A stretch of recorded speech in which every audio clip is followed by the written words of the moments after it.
सभी का आस्था की यात्रा चैनल में स्वागत है। आज हम महादेव के त्रिमूर्ति रूप के बारे में जानेंगे। पौराणिक कथा के अनुसार त्रिमूर्ति का शाब्दिक अर्थ है तीन रूपों वाला। हिंदू धर्म में त्रिमूर्ति भगवान ब्रह्मा जो सृष्टि करता है, भगवान विष्णु जो पालक है और भगवान शिव जो संहारक है, ये सब त्रिगुणात्मक रूप को दर्शाती है। इन तीनों देवताओं को मिलाकर त्रिमूर्ति कहा जाता है, जो सृष्टि के तीन प्रमुख कार्यों सृजन, पालन और संहार के प्रतीक हैं। महादेव को त्रिमूर्ति इसलिए कहा गया है क्योंकि वे स्वयं में सृष्टि, पालन और संहार तीनों कार्यों को समाहित करते हैं। उनके रूप में तीनों शक्तियाँ समाहित हैं और वे समस्त ब्रह्मांड के नियंत्रण में हैं। पौराणिक कथा के अनुसार शिव पुराण और अन्य पुराणों में महादेव के त्रिमूर्ति स्वरूप की कई कथाएं मिलती हैं। एक प्रमुख कथा के अनुसार जब सृष्टि की रचना की आवश्यकता हुई तो ब्रह्मा, विष्णु और शिव ने मिलकर अपने अपने कार्यों को विभाजित किया।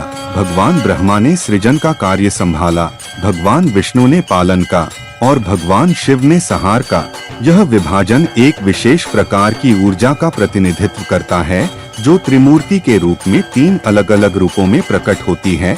एक अन्य कथा के अनुसार एक समय देवताओं में इस बात पर विवाद हुआ कि ब्रह्मा, विष्णु और महादेव में सबसे बड़ा कौन है। इस विवाद को समाप्त करने के लिए त्रिमूर्ति का अवतार हुआ, जहां तीनों देवताओं ने एक ही शक्ति से अलग अलग कार्यों का विभाजन किया। ब्रह्मा ने सृष्टि की, विष्णु ने उसे बनाए रखा और शिव ने संहार किया ताकि पुनः सृजन हो सके।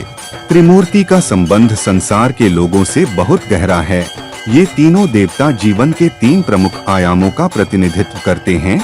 सृजन की शक्ति जो नए जीवन और विचारों को जन्म देती है। हम अपने जीवन में नई चीजें, विचार और अनुभवों का सृजन करते हैं।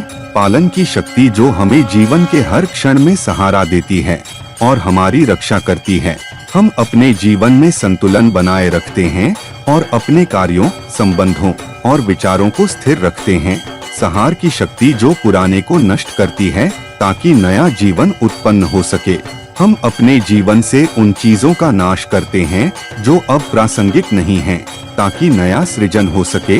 इस तरह के रोचक कहानियों के लिए मेरे चैनल को लाइक, शेयर और सब्सक्राइब कीजिए। इस श्रावण मास में हर दिन महादेव से जुड़ी बातों पर चर्चा करेंगे। महादेव के त्रिमूर्ति रूप के बारे में आप क्या जानते हैं?